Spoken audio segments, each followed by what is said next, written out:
उत्तराखंड के पहाड़ों में एक बार फिर एक सुरंग सवालों के घेरे में है। चमोली के मायापुर पीपलकोटी में टीएचडीसी की निर्माणाधीन टनल, जहां अचानक पानी और मलबा घुसा। कुछ ही पलों में पूरी सुरंग एक रेस्क्यू ऑपरेशन में बदल गई। अंदर फंसे मजदूर, बाहर इंतजार करते परिवार और सुरंग के भीतर जिंदगी तलाशती रेस्क्यू टीम। एक और श्रमिक के शव को बाहर निकाला गया है, जबकि 2 श्रमिकों की तलाश अब भी जारी है। लेकिन सवाल सिर्फ रेस्क्यू का नहीं है, सवाल यह भी है कि आखिर उत्तराखंड की सुरंगों में हादसे बार बार क्यों हो रहे हैं।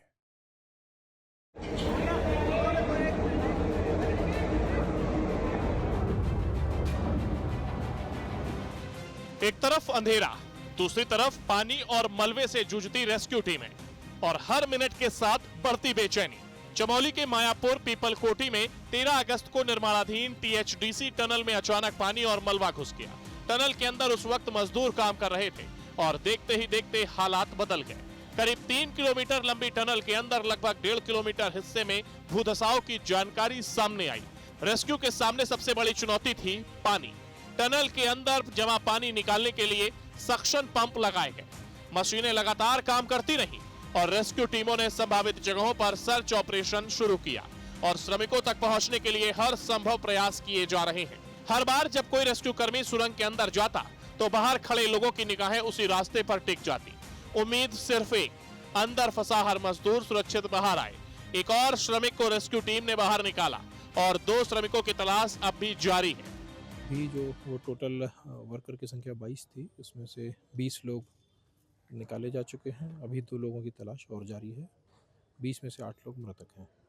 क्योंकि देखिए, इसमें माननीय मुख्यमंत्री जी ने निर्देश कर ही दिए हैं मजिस्ट्रेट जांच के, तो हमारे स्तर से मजिस्ट्रेट जांच के आदेश किए जा रहे हैं।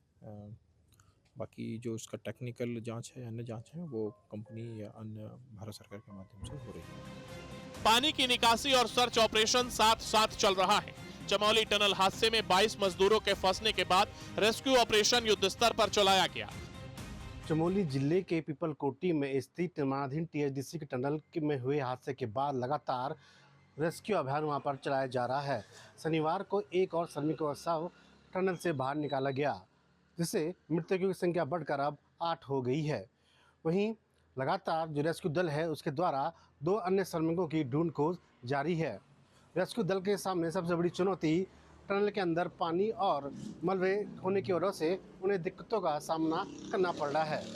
हालांकि सक्शन पंप और तमाम उपकरणों के माध्यम से पानी को लगातार बाहर निकाला जा रहा है, ताकि जो रेस्क्यू दल है उस संभावित स्थानों पर जो अन्य 2 श्रमिक लापता हैं उसकी ढूंढ खोज किए जा सके। टनल के अंदर पानी और मलबे के बीच रेस्क्यू टीमों की तलाश जारी है। हर गुजरते पल के साथ उम्मीद और चिंता दोनों बढ़ रही है।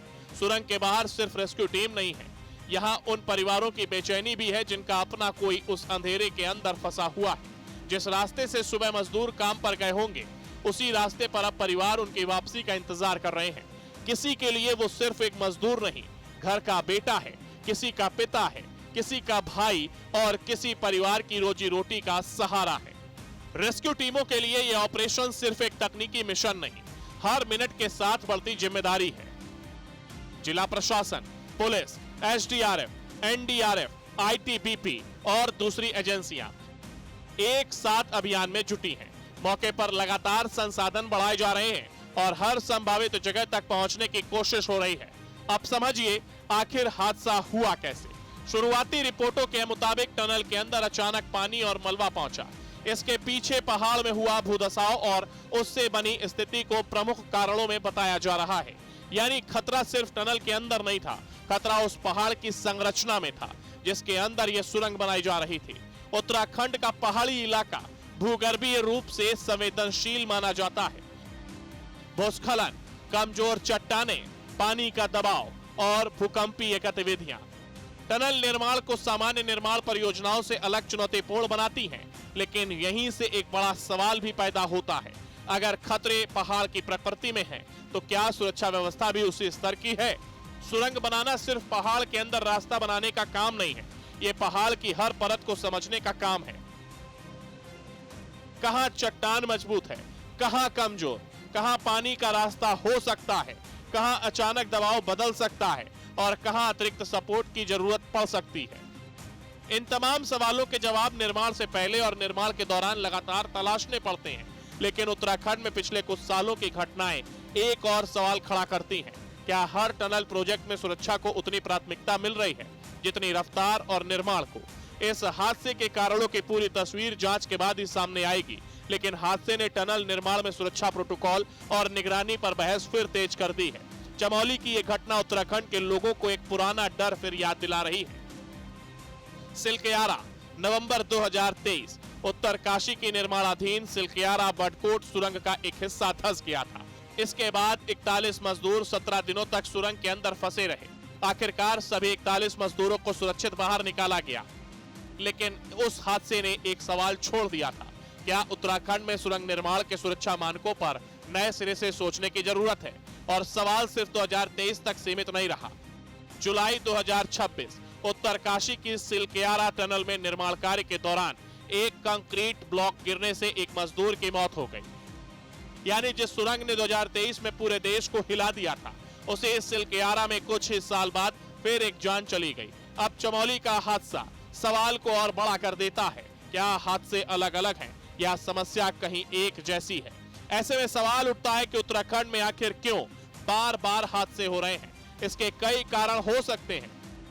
पहला, पहाड़ की कमजोर और बदलती भूगर्भीय संरचना। हर पहाड़ एक जैसा नहीं होता। एक ही टनल में चट्टान की मजबूती अलग अलग जगह बदल सकती है। दूसरा, पानी। पहाड़ के अंदर मौजूद पानी सुरंग निर्माण के दौरान अचानक सामने आ सकता है। तीसरा, भूदसाव और भूस्खलन। बारिश, भूगर्भीय कमजोरी और निर्माण गतिविधियां मिलाकर जोखिम बढ़ा सकती हैं। चौथा, निर्माण के दौरान सुरक्षा प्रबंधन।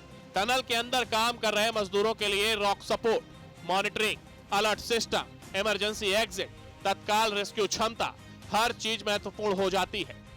उत्तराखंड में टनल निर्माण के साथ हादसों का खतरा भी बार बार सामने आ रहा है। एक के बाद एक टनल हादसे। 2023 सिलकेयारा, 41 मजदूर फंसे। जुलाई 2026 सिलकेयारा, मजदूर की मौत। अगस्त 2026 चमोली, टनल में पानी और मलबा। 3 घटनाएं, 3 अलग अलग परिस्थितियां, लेकिन एक साझा चिंता, टनल में काम करने वाले मजदूरों की सुरक्षा। ये कहना जल्दबाजी होगी कि इन सभी हादसों की वजह एक ही है, लेकिन इतना जरूर है कि हर घटना के बाद सुरक्षा व्यवस्था की समीक्षा और भी जरूरी हो जाती है, क्योंकि पहाड़ की चुनौती को बदला नहीं जा सकता, लेकिन उससे निपटने की तैयारी को बेहतर जरूर किया जा सकता है। इस वक्त चमोली के सुरंग के अंदर रेस्क्यू की रेस जारी है। बाहर इंतजार है, अंदर तलाश है, और हर गुजरते मिनट के साथ उम्मीद और चिंता दोनों साथ चल रहे हैं। 2 श्रमिक अब भी लापता हैं। रेस्क्यू टीमें पानी निकाल रही हैं, मलबे के बीच संभावित जगहों को तलाश रही हैं, और परिवार बस एक खबर का इंतजार कर रहे हैं कि उनका अपना सुरक्षित बाहर आए। इस पूरे हादसे में 22 लोग फंसे हुए थे, जिसमें से 20 लोगों को निकाला जा चुका है और 2 लोग अभी भी लापता है, जिनकी को लगातार टनल के अंदर की जा रही है। वहीं इस हादसे में 12 लोग जो सुरक्षित निकाले गए थे, उनका इलाज जिला अस्पताल गोपेश्वर में चल रहा है। वहीं एनडीआरएफ, जिला प्रशासन, एसडीआरएफ सहित तमाम रेस्क्यू दल की टीमों के द्वारा लगातार युद्ध स्तर पर काम किया जा रहा है, ताकि जो टनल के अंदर 2 श्रमिक फंसे हुए हैं, उनको जल्द से जल्द निकाला जा सके। लेकिन जब ये रेस खत्म होगी, तब एक दूसरी रेस शुरू होनी चाहिए, जिम्मेदारी तय करने की रेस। क्योंकि सवाल सिर्फ ये नहीं कि रेस्क्यू कितनी जल्दी हुआ, सवाल ये भी है हादसा हुआ ही क्यों। और उससे भी बड़ा सवाल, अगली सुरंग में ऐसी नौबत दोबारा ना आए। इसके लिए अब क्या बदलेगा? पहाड़ों में विकास जरूरी है, लेकिन पहाड़ों की प्रकृति को समझकर और मजदूरों की सुरक्षा को केंद्र में रखकर, क्योंकि किसी भी सुरंग की असली कामयाबी उसकी लंबाई या रफ्तार नहीं, बल्कि उसमें काम करने वाले हर इंसान का सुरक्षित घर लौटना है। Team news stay